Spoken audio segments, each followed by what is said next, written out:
حضور نبی کریم صلی اللہ علیہ وسلم کی خدمت میں جنات کا کیا حال تھا، اس کے بارے میں 3 تقریباً حالات اور واقعات ہم آپ کے گوشے گدار کریں گے۔ شیخ الاسلام بانی جامعہ نظامیہ امام انوار اللہ فاروقی رحمۃ اللہ علیہ اپنی کتاب مقاصد الاسلام کے حصہ 8 اور صفحہ نمبر 164 میں یہ واقعہ ذکر فرماتے ہیں۔ دائرۃ المعارف ایک بڑی کتاب ہے، معلم بطرس بستانی نے یہ کتاب لکھی ہے۔ ان کے حوالے سے آپ لکھتے ہیں کہ انہوں نے حدیث پاک نقل کی ہے۔ حضور نبی کریم صلی اللہ علیہ وسلم کے صحابی حضرت انس رضی اللہ تعالیٰ عنہ وہ فرماتے ہیں کہ ایک مرتبہ حضور پاک صلی اللہ علیہ وسلم کے ساتھ میں شہر مکہ کے پہاڑوں میں گزرا۔ حضور پاک صلی اللہ علیہ وسلم مجھے پہاڑوں سے لیتے ہوئے چلے گئے۔ ایک مقام پر پیارے نبی صلی اللہ علیہ وسلم نے دیکھا کہ ایک بوڑھے شخص لکڑی ٹیک کر آہستہ آہستہ آگے بڑھ رہا ہے۔ تو پیارے آقا صلی اللہ علیہ وسلم نے انہیں دیکھ کر فرمایا کہ یہ چال اور یہ آواز جن کی ہے، اور بتاؤ کیا میں نے درست کہا؟ یعنی ان کو دیکھ کر حضور فرما رہے یہ چلنے کا انداز، یہ لکڑی کا ٹیکنا اور یہ آواز یہ جن کی ہے۔ یعنی ہمارے آقا صلی اللہ علیہ وسلم انسان اور جنات کی آواز میں بھی فرق جانتے ہیں، تو نبی کی شان یہ ہے۔ لیکن حضور پاک صلی اللہ علیہ وسلم مخلوقات میں جنات اور انسان کی آوازوں کے فرق کو بھی محسوس فرماتے تھے۔ تو آپ نے فرمایا کہ یہ جنات کی چال اور جنات کی آواز نظر آ رہی ہے۔ انہوں نے کہا کہ ہاں یا نبی یا رسول اللہ صلی اللہ علیہ وسلم، آپ نے سچ فرمایا، میں جن ہوں۔ بڑی عمر والے تھے۔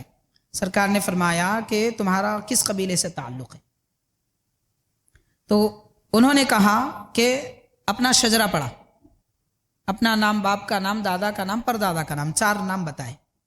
وہ جن نے 4 نام بتائے، کہا صاصح بن حیم بن لاقیس بن ابلیس، یعنی ابلیس جو شیطان مردود ہوا تھا، یہ جن اس کے پرپوتے تھے، ابلیس کے پرپوتے تھے۔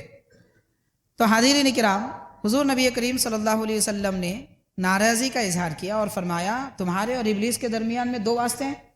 اب غور کیجئے، سرکار دو عالم صلی اللہ علیہ وسلم کا زمانہ 1450 سال پہلے کا ہے، اور ابلیس حضرت آدم علیہ السلام سے بھی پہلے تھا۔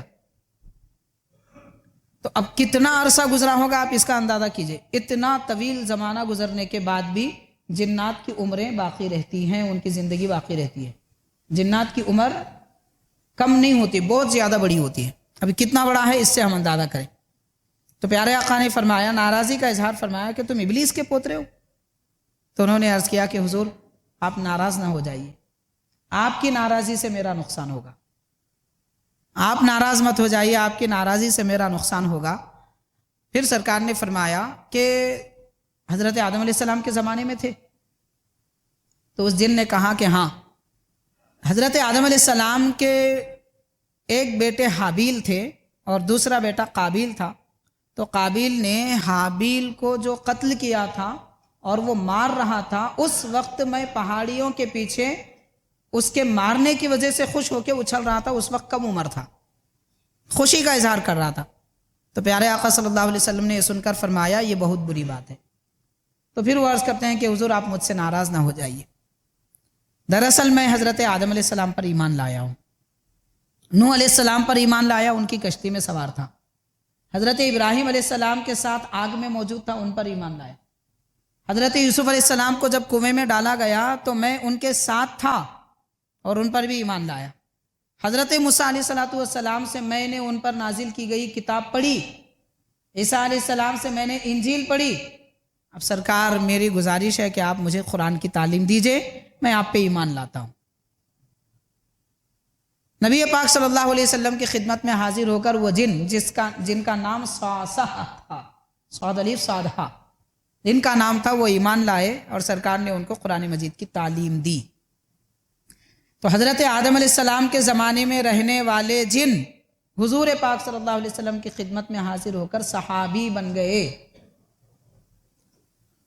تو حاضرین اب غور کیا جائے، ایسے 1-2 نہیں، بڑی مخلوق تھی، جیسے انسانوں کی بڑی مخلوق، انسانوں میں 1,24,000 صحابہ اکرام تھے، جنات میں بھی نہیں معلوم کتنے صحابہ اکرام تھے، کیونکہ جنات کی تعداد تو انسان کے مقابل 999 بڑھ کے، تو اتنی بڑی تعداد اور اتنے سارے جن حبیب پاک صلی اللہ علیہ وسلم پر ایمان لا چکے تھے۔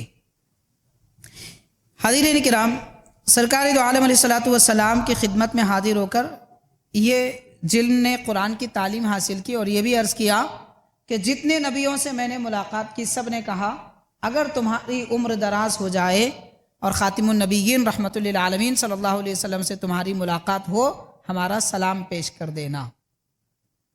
تو انبیاء کرام کو بھی معلوم تھا کہ یہ جن جب تک رہیں گے، اسی لیے انہوں نے خاص ان سے کیوں کہا سلام پیش کرنے کے لیے، کوئی اور سے کہا؟ ان سے اس لیے کہہ رہے ہیں کہ وہ بھی جانتے تھے کہ ان کی عمر لمبی ہوگی اور وہ سرکار کی خدمت میں حاضر ہوں گے۔ تو اب غور کیا جائے، انبیاء کرام بھی حضور کی خدمت میں سلام پیش کرنے کو اتنا بڑا کام اور اتنی بڑے نصیب سمجھتے تھے، اور آج ہم درود سلام پیش کرنے کو بدعت کہتے ہیں، ناجائز کہتے ہیں، اور نہیں معلوم کیا کیا ہے، بلکہ بھول بیٹھتے ہیں۔